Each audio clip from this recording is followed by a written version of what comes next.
Tyre പിന്നെ ഇപ്പം മാറ്റിയിട്ടതാ. രണ്ട് വണ്ടിയുടെ, രണ്ട് സ്കൂട്ടറിന്റെയും ടയർ മാറ്റിയിട്ട്. എത്ര ടയറാ പോകുന്നറിയാം?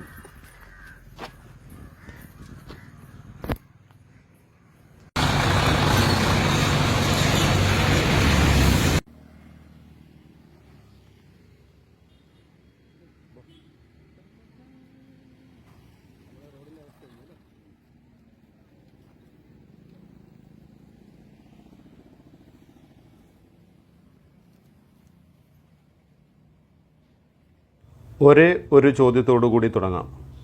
ആരാണ് ഇതിനെല്ലാം കാരണക്കാരൻ? അല്ലെങ്കിൽ ആരാണ് ഇതിനെല്ലാം ഉത്തരവാദി? ഈ കാണുന്ന കാഴ്ച ആലപ്പുഴ ജില്ലയിലെ കൈതവന വാർഡിൽ നിന്നാണ്. ആലപ്പുഴ നഗരസഭയുടെ അധീനതയിലുള്ള കൈതവന വാർഡ്. ഈ കാണുന്നതൊന്നും അഡ്വഞ്ചർ ബൈക്ക് റൈഡിങ്ങിനായി ട്രാക്ക് ഒരുക്കിയിരിക്കുന്നതല്ല. ഇതൊരു റോഡാണ്, ഒരു പ്രത്യേകതരം ശപിക്കപ്പെട്ട റോഡ്. ഏകദേശം 500 മീറ്ററോളം നീളമുള്ള മുനിസിപ്പൽ റോഡാണിത്. സഞ്ചാരയോഗ്യമായിരുന്ന ഈ റോഡ് പുതുക്കി പണിയുവാൻ പൊളിച്ചിട്ട് ഇന്ന് 105 ദിവസം തികയുകയാണ്. പ്രദേശത്തെ വിദ്യാർത്ഥികളും കുട്ടികളുമടക്കമുള്ള 40ലധികം കുടുംബങ്ങളുടെ ഏക സഞ്ചാരമാർഗമാണ് ഈ റോഡ്. ഇതിനി എന്നാണ് ഒരു ശാപമോക്ഷം ഉണ്ടാകുന്നതെന്ന് ആരോട് ചോദിക്കണമെന്ന് പോലും ഇവിടുത്തെ നാട്ടുകാർക്ക് അറിയില്ല. മറ്റു ചിലർ പ്രതികരിക്കാൻ മടിച്ചു നിൽക്കുകയാണ്. പുതുക്കി പണിയുവാൻ പണമില്ലെങ്കിൽ ഇതൊക്കെ എന്തിനാണ് പൊളിച്ചിടുന്നത്? ഇവിടെ ഒരു ടൗൺ പ്ലാനിങ്ങും ഇതിനൊന്നും ഒരു വ്യവസ്ഥയും ഇല്ലേ? ഇതൊക്കെ നോക്കി നടത്തുവാൻ ഉത്തരവാദിത്വവും ചുമതലയുമുള്ള ഉദ്യോഗസ്ഥർ ഇതൊക്കെ ഒന്ന് കാണണം.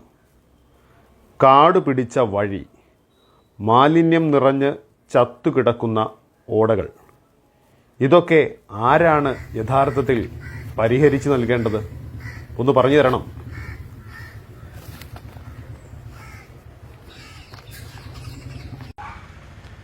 നമ്മുടെ റോഡ് പൊളിച്ചിട്ട് ഇപ്പോൾ 102 ദിവസമായി. കൈതവനപ്പള്ളിയുടെ നിന്ന് കിഴക്കോട്ടുള്ള വഴിയായത്. അപ്പോൾ ഇതിലിപ്പോൾ കാൽനട യാത്രക്കാർക്ക് പോലും നന്നായിട്ട് നടക്കാൻ പറ്റുന്നില്ല. എല്ലാവരുടെയും വാഹനങ്ങൾ ചീത്തയാവുകയാണ്. എത്ര പേരെ ടയറാണെന്നറിയാം, എത്ര പ്രാവശ്യം പൊട്ടിപ്പോണെന്നറിയാം. ഒരുപാട് പേർക്ക് പൈസ ആവുകയാണ്. എത്രയും പെട്ടെന്ന് നമ്മുടെ ഈ റോഡൊന്ന് ശരിയാക്കി തരണം. കുട്ടികളെയും കൊണ്ട് നമുക്ക് അത് തന്നെ അംഗനവാടിയിലും പോകാനും പറ്റുന്നില്ല. സ്കൂളിൽ പോകുന്ന വാഹനങ്ങളൊന്നും വരും. കുഞ്ഞുങ്ങളൊക്കെ നടന്ന് വരും. അതുകൊണ്ട് റോഡേ നിർത്തിയിട്ട് അവിടുന്ന് കുട്ടികളൊക്കെ നടന്നു വരും. ഭയങ്കര ദുരിതവും കഷ്ടപ്പാടും നമുക്ക്. ഇവിടെ ഒരു 40-40 മുകളിൽ കുടുംബങ്ങളുണ്ട് ഈ പ്രദേശം ചുറ്റുവട്ടത്തായിട്ട്. പക്ഷേ ഇപ്പം AC റോഡിന് ബദലായിട്ടുള്ള ആയതുകൊണ്ട് റോഡേ ഒരു ബ്ലോക്ക് വന്നാൽ എല്ലാ വണ്ടി ഇതുവഴി കയറിയാണ് വരുന്നത്. അപ്പോൾ എല്ലാവർക്കും ബുദ്ധിമുട്ടാണ്. നമുക്ക് ഈ റോഡ് കിടക്കുന്ന കിടപ്പുണ്ട്, നമ്മൾ നടക്കാനും പറ്റുന്നില്ല. ആൾക്കാർക്കും ബുദ്ധിമുട്ട്, എല്ലാവർക്കും അസുഖമായി. ഇപ്പോൾ കാരണം പൊടി ശല്യമാണ് അതിലേയും ഭയങ്കരം. എത്രയും പെട്ടെന്ന് ഞങ്ങൾക്ക് ഈ റോഡൊന്ന് ശരിയാക്കി തരണമെന്ന്. സൈക്കിൾ ചവിട്ടാൻ പറ്റത്തില്ല. സൈക്കിൾ പോയാൽ എൻ്റെ തന്നെ വാഹനത്തിൻ്റെ ടയർ പോയി. ഞാനിപ്പോൾ ടയർ മാറി. ഇത് കണക്കെ ഈ പ്രദേശത്തുള്ള എല്ലാവരുടെയും സ്ഥിതി ഇത് തന്നെയാണ്. എത്രയും പെട്ടെന്ന് ഞങ്ങൾക്ക് ഇതിനൊരു പരിഹാരം കണ്ടെത്തി തരണം. വേറെ ഒരു വഴിയും നമുക്ക് ആശ്രയിക്കാനില്ല. അതുകൊണ്ട് എത്രയും പെട്ടെന്ന് ഞങ്ങൾക്ക് ഇതിനൊരു പരിഹാരം തരണമെന്ന് വിനീതമായി അപേക്ഷിക്കുന്നു.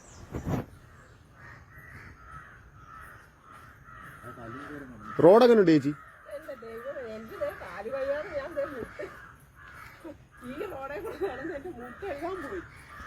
ഓട്ടോ കയറി വരത്തില്ലല്ലേ? ഞങ്ങളുടെ 2 വണ്ടിയുടെ ടയറാ പോയത്. 2 വണ്ടിയുടെ ടയർ പിന്നെ ഇപ്പം മാറ്റിയിട്ടതാ. 2 വണ്ടിയുടെ, 2 സ്കൂട്ടറിന്റെയും ടയർ മാറ്റിയിട്ട്. എത്ര ടയറാ പോകുന്നറിയാം?